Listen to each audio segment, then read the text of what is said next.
தொடர்ந்து இந்நேரத்திற்கான தலைப்புச் செய்திகளை பார்க்கலாம்.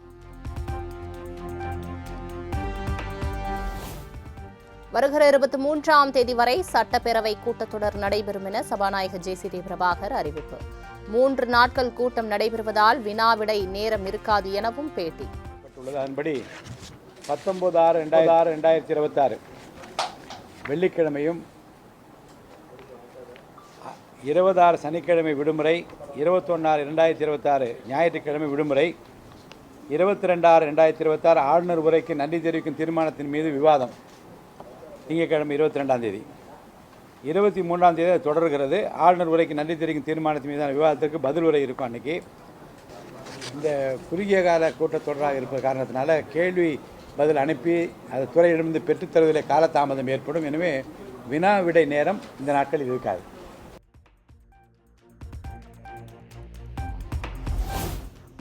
தமிழ்த்தாய் வாழ்த்துடன் தமிழகத்தின் 17வது சட்டமன்ற கூட்டத்தொடர் தொடங்கியது. 4 ஆண்டுகளுக்கு பிறகு தமிழ்நாடு அரசின் முழு உரையை வாசித்தார் ஆளுநர் ஆர்.வி. அர்லேகர்.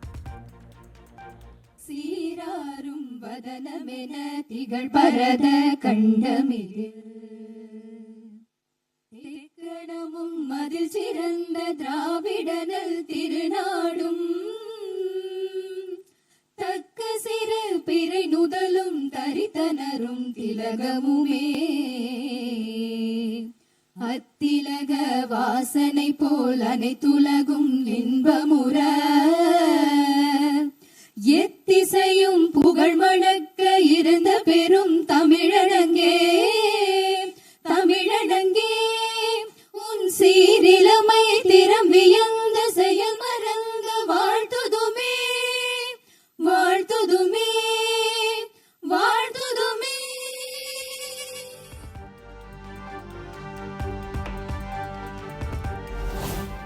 வணக்கம் என தமிழில் உரையை தொடங்கிய ஆளுநர் அர்லேகர் ஜனநாயகத்தில் மக்களே நாயகர் எனும் அண்ணாவின் உரையை சுட்டிக்காட்டி பேச்சு.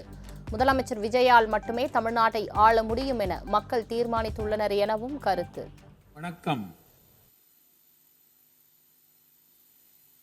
Perarignar Anna once said, "The people are the true masters of the nation." The people of Tamil Nadu have firmly decided that it is possible only under the Honorable Chief Minister Thiru Sri Joseph Vijay, leader of the Tamilaga Vetri Kalagam, a party that stands above caste, religion, language, race, and the influence of money.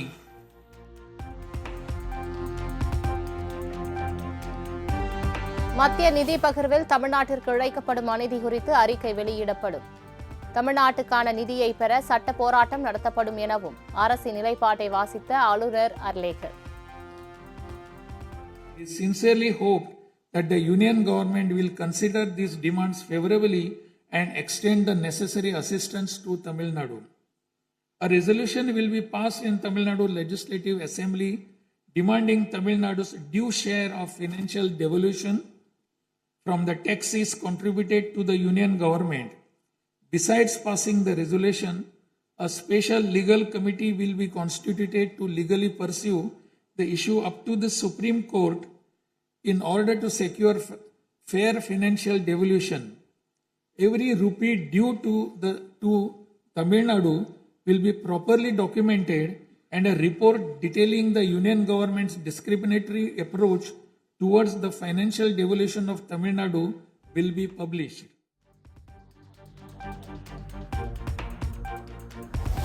Tamil Nadu அரசு இருமொழி கொள்கை என்பதில் உறுதியாக உள்ளது. தமிழ்நாட்டில் இருமொழி கொள்கையை தொடரும் என திட்டவட்டம். மத்திய அரசின் புதிய கல்விக் கொள்கையை தாவேக அரசு உறுதியாக எதிர்க்கும் என சட்டப்பேரவையில் ஆளுநர் அர்லேகர் உரை.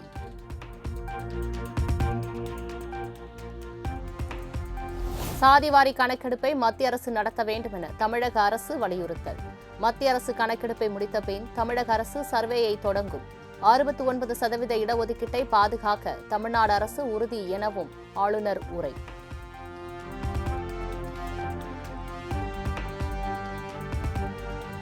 மேகதாது அணையை கட்ட அனுமதிக்க கூடாது என பிரதமரை வலியுறுத்தியுள்ளார் முதலமைச்சர் விஜய். உச்சநீதிமன்ற தீர்ப்புக்கு பிறகும் கூட காவிரி நீரை பெறுவதற்கு ஒவ்வொரு ஆண்டும் போராட வேண்டியிருக்கிறது என ஆளுநர் அர்லேகர் உரை.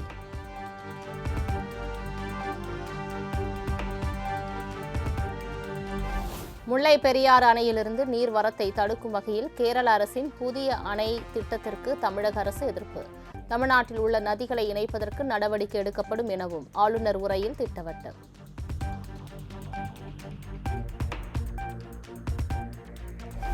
பெண்கள், குழந்தைகள் நலனை முன்னிறுத்தியே தாவேக அரசு செயல்படுகிறது. தாவேக கொள்கை தலைவர்கள் வகுத்த வழியில் இந்த அரசு செயல்படுவதாகவும் ஆளுநர் அர்லேகர் உரை. This government will stand as a government that abides by the core principle of upholding the state rights, safety, welfare of women, social justice, equal opportunity, welfare of the differently abled, farmers, fishermen, weavers, laborers, transgender persons and minorities, primacy of education, medicine and health care, and inclusive governance that gives proper representation to all while enacting laws.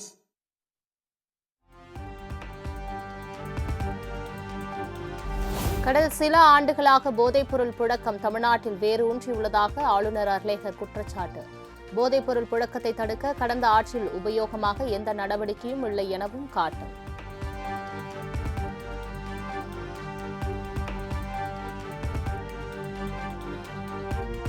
Hindu சமய அறநிலையத்துறையின் அடிப்படை கட்டமைப்புகளில் மாற்றம் மேற்கொள்ளப்படும் என ஆளுநர் உரை.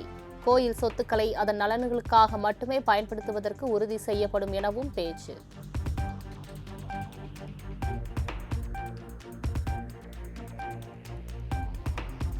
அந்நிய முதலீடுகளை ஈர்க்க புதிய தொழில் கொள்கை வெளியிடப்படும். தமிழ்நாட்டின் அடுத்த 5 ஆண்டுகால வளர்ச்சிக்காக வெற்றி தமிழகம் என்ற தொலைநோக்கு திட்டமும் அறிவிக்கப்படும் என தகவல்.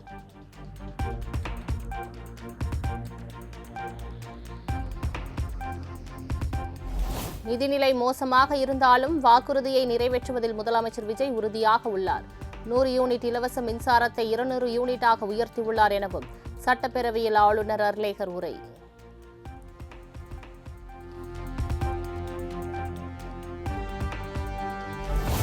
கடந்த கால ஆட்சியில் நிதி நிலைமை மோசமடைந்துள்ளதாக ஆளுநர் உரை.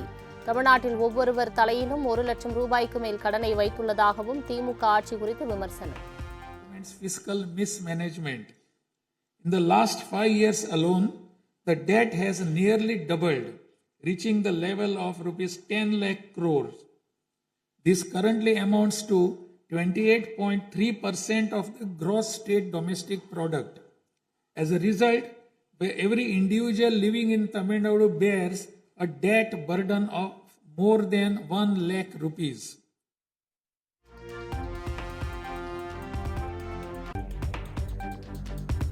ஆட்சி அமைத்த குறுகிய காலத்தில் 3 வாக்குறுதிகளை தாவேக அரசு நிறைவேற்றியுள்ளது. நிதி பற்றாக்குறை இருந்தாலும் மக்களுக்கு முன்வைத்த வாக்குறுதிகள் நிறைவேற்றப்பட்டு வருவதாக ஆளுநர் உரை.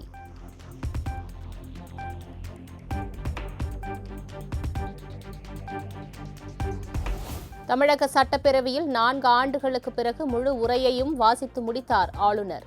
2022ஆம் ஆண்டுக்கு பிறகு ஆளுநர் பாதி உரையுடன் வெளியேறி வந்த நிலையில் தாவேக அரசின் முதல் கூட்டத்தொடரில் சுமூகமாக நிறைவு.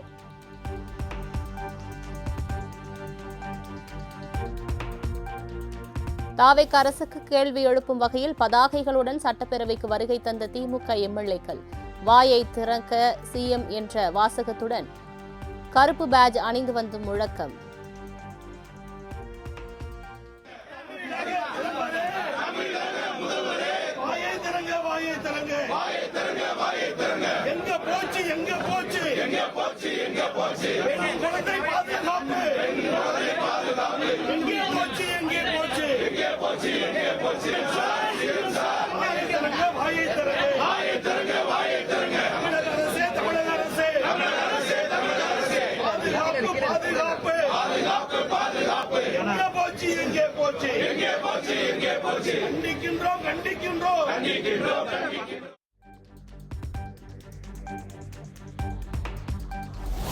ஆளுநர் உரை முழுதாக வாசிக்கப்பட்டதன் மூலம் தாவேக அரசுக்கும் பாஜகவுக்கும் இடையே இணக்கமான உறவு அம்பலமாக இருப்பதாக உதயநிதி ஸ்டாலின் விமர்சனம்.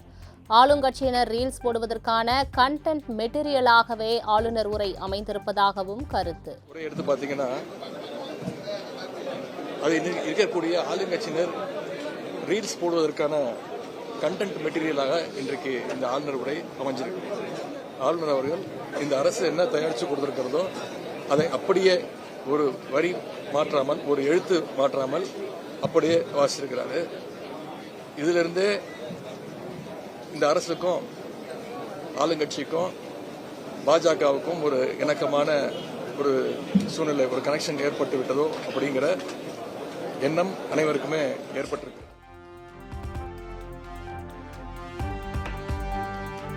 திமுகவுக்கும் பாஜகவுக்கும் தான் நெருக்கமான உறவு இருப்பதாக அமைச்சர் CTR நிர்மல்குமார் விமர்சனம். செந்தில் பாலாஜி உள்ளிட்ட சிலர் மீது வழக்கு பதிய ஆளுநர் இன்னும் அனுமதி தரவில்லை என குற்றம் சாட்டி பதிலடி. திரு செந்தில் பாலாஜி உட்பட்ட ஒரு சில பேர் மீது நடவடிக்கை எடுக்க இதுவரை கவர்னர் ஒப்புதல் அளிக்கவில்லை. கிட்டத்தட்ட ஒரு வாரத்துக்கு மேல அந்த ஃபைல்கள்லாம் தேங்கி கிடக்குது. அப்ப யாருக்கு மேல மிகவும் இணக்கமாக இருக்கிறார்? கவர்னரும் திமுகவும் பாரதிய ஜனதா கட்சியும் ஒன்றாக இருக்கிறார்கள். இது பாரதிய ஜனதா கட்சியுடைய அனைத்து மறைமுக முகமாக திமுக இங்க இருக்கிறது. திமுக இங்க அவர்களை பின்னாடிருந்து எல்லாத்தையும் செய்ய வைப்பதே பாரதிய ஜனதா கட்சி தான்.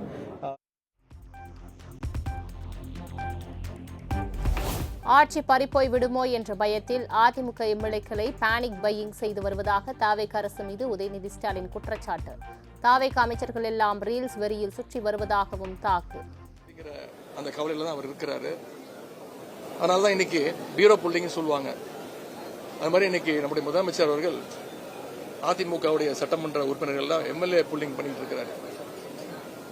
ஆங்கிலத்தில் ஒரு வார்த்தை சொல்லுவாங்க, பேனிக் பையிங் அப்படின்னு ஒரு வார்த்தை இருக்கு. திடீர்னு ஒரு பேரிடர் காலமோ இல்ல ஒரு கடை அடைப்போ அப்படி நடக்கும்போது மக்கள்லாம் போய் அவசரமா போய் வீட்டுக்கு தேவையான சாப்பாடு பொருட்கள், வண்டிக்கு தேவையான பெட்ரோல் டீசல் எல்லாம் போட்டு வச்சுப்பாங்க. அது பேர் பேனிக் பையிங், ஒரு ஆர்டிபிஷியல் டிமாண்ட் கிரியேட் பண்றது. அது மாதிரி இன்னைக்கு நம்முடைய முதலமைச்சர் அவர்கள் அண்ணா திராவிட முன்னேற்ற கழகத்தை சேர்ந்த சட்டமன்ற உறுப்பினர்கள் போய் ஆட்சி அமைஞ்ச நாள்ல இருந்து இன்னைக்கு வரைக்கும் ஒவ்வொரு நாளும் ஒவ்வொரு சட்டமன்ற உறுப்பினர்களா போய் தன்னுடைய ஆட்சியை காப்பாற்றிக்க பேனிக் பையிங் பண்ணிட்டு இருக்கிறாரு.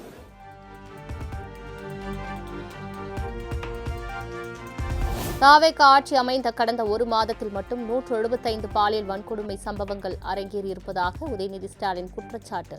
முந்தைய ஆட்சி நிர்வாகம் சரியில்லை என்கிற குற்றச்சாட்டு கண்டனத்திற்குரியது என்றும் பேச்சு. கடந்த ஒரு மாசத்துல மட்டும் சுமார் 175 பாலியல் வன்கொடுமைகள், 65 கொலைகள், 4 சாதிய ஆணவ படுகொலைகள் தமிழ்நாட்டில் நடந்திருக்கு.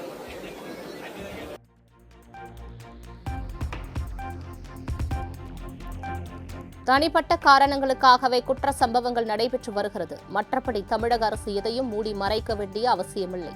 குற்ற சம்பவங்கள் எங்கு நடந்தாலும் உடனடியாக வழக்கு பதிவு செய்யப்பட்டு நடவடிக்கை எடுக்கப்பட்டு வருவதாக CTR நிர்மல்குமார் விளக்கம்.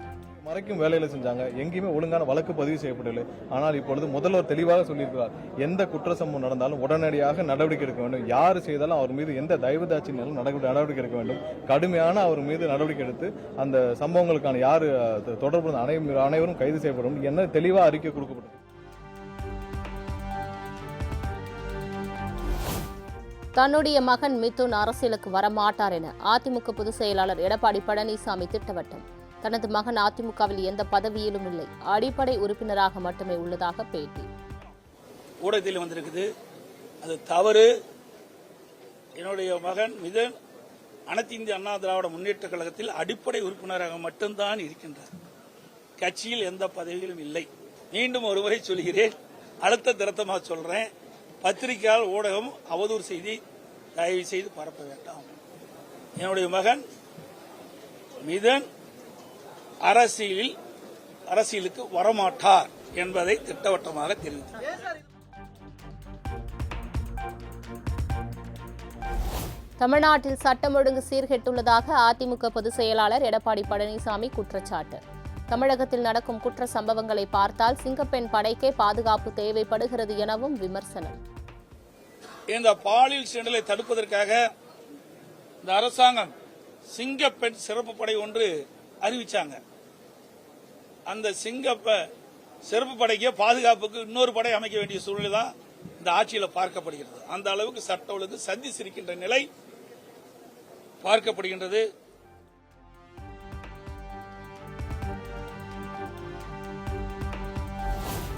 கடந்த சில ஆண்டுகளாக இரட்டடிப்பு செய்யப்பட்ட சட்டமன்ற நேரலை மீண்டும் தொடங்கியுள்ளது. இனி தொடர்ந்து சட்டமன்ற நிகழ்வுகள் நேரலை செய்யப்படும் என அமைச்சர் ராஜ்மோகன் பேட்டி. கொடுத்த வாக்கை காப்பாற்றினார் முதல்வர் விஜய். 2-3 ஆண்டுகளாக இருட்டடிப்பு செய்யப்பட்ட சட்டமன்ற நேரலை மீண்டும் தொடங்கியிருக்கிறது. இனி சட்டமன்ற நேரலை தொடரும். இது ஜனநாயகத்திற்கு மிகப்பெரிய ஒரு எடுத்துக்காட்டு. டிரான்ஸ்பரண்ட், குட் அண்ட் கிளீன் கவர்னன்ஸுக்கு இன்றைய தமிழகத்தில் சமூக நீதி சர்வே நடத்தப்படும் என ஆளுநர் உரையில் உறுதியளிக்கப்பட்டிருப்பது தமிழக அரசியலில் ஒரு மைல்கல். இது ஒரு சாதியின் பிரச்சினை இல்லை, தமிழகத்தின் சமூக நீதி பிரச்சினை. சமூக நீதி சர்வே எடுத்தால் ஒட்டுமொத்த தமிழ்நாடும் வளரும் என பாமக தலைவர் அன்புமணி அறிக்கை.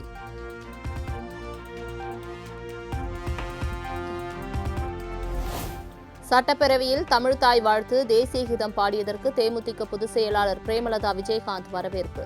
அறிவிப்பாக மட்டுமில்லாமல் அதிகாரப்பூர்வமான ஆளுமைமிக்க ஆட்சியாக இருக்க வேண்டும் எனவும் கருத்து. அறிவிச்சிருக்காங்க. என்னுடைய நான் என்ன சொல்றேன்னா, அறிவிப்பாக இல்லாம அதிகாரப்பூர்வமான ஆட்சியாக அமையணும்னு நான் சொல்றேன். ஏன்னா இது மாதிரி அறிவிப்புகள் நிறைய நம்ம பார்த்துட்டோம். ஆனால் அறிவிப்பாக மட்டும் இல்லாமல் அதிகாரப்பூர்வமான ஒரு ஆளுமை மிக்க ஆட்சியாகவும் இது இருக்கணும்னு நான் கேட்டேன்.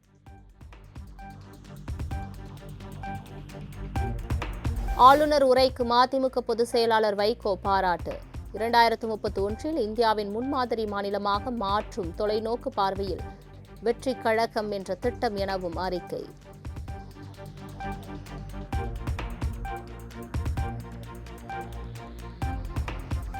தாவேக அரசு தயாரித்த ஆளுநர் அர்லேக்கரின் உரை என்பது தங்க முலாம் பூசப்பட்ட தகரம் என அமமுக பொதுச் செயலாளர் டிடிவி தினகரன் விமர்சனம். பெண்களுக்கு எதிரான குற்றங்களை இரும்புகரம் கொண்டு ஒடுக்குவது தாவேக அரசின் லட்சியம் என்கிற உரை கேலிக்கூத்து என்றும் கருத்து.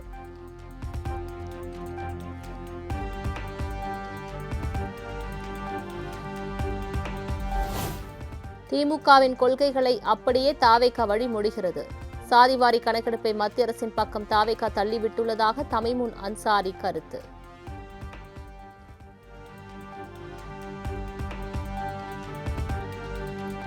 பெண்களுக்கு எதிரான குற்றங்களை செய்வோருக்கு மரண தண்டனை வழங்குமாறு பாமக எம்எல்ஏ சௌமியா அன்புமணி வேண்டுகோள்.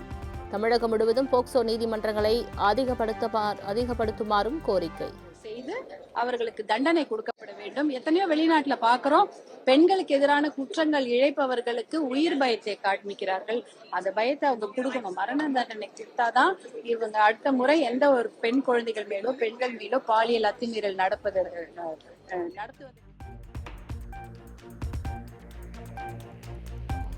தமிழ்நாடு அரசின் மின்சாரத்துறை சார்பில் அடுத்த வாரம் வெள்ளை அறிக்கை விடப்படும்.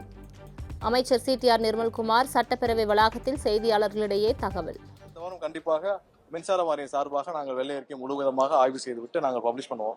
ஸோ அப்போ இன்னும் டீட்டெயிலாக உங்களுக்கு எல்லாம் தெரியும். ஸோ ஒவ்வொரு துறையும் நம்ம மீட்டெடுக்க வேண்டிய நிலைமை இருக்கும்.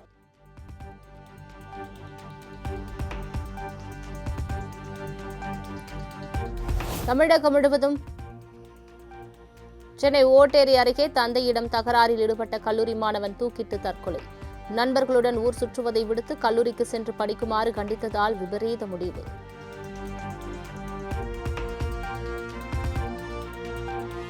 நெல்லை அருகே சொத்து தகராறு காரணமாக உடன் பிறந்த தம்பியின் காரை பெட்ரோல் ஊற்றி தீ வைத்து கொளுத்திய அண்ணன்.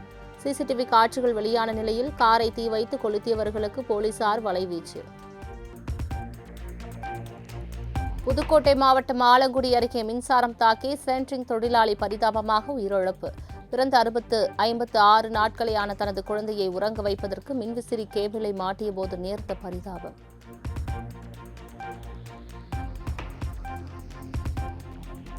மதுராந்தகம் அருகே முன்னால் சென்ற போர்வெல் டிராக்டர் மீது தனியார் ஆம்னி பேருந்து மோதி விபத்து. சாலையோர பள்ளத்தில் பேருந்து கவிழ்ந்ததில் ஒருவர் பலி. 18 பேர் படுகாயங்களுடன் மருத்துவமனையில் அனுமதி.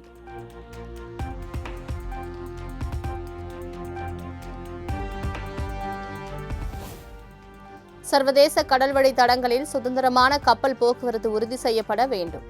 ஈரானுடனான ஒப்பந்தத்தில் மாலுமிகளின் பாதுகாப்புக்கு முன்னுரிமை வழங்கப்படும் என நம்புவதாகவும் பிரதமர் மோடி பேச்சு.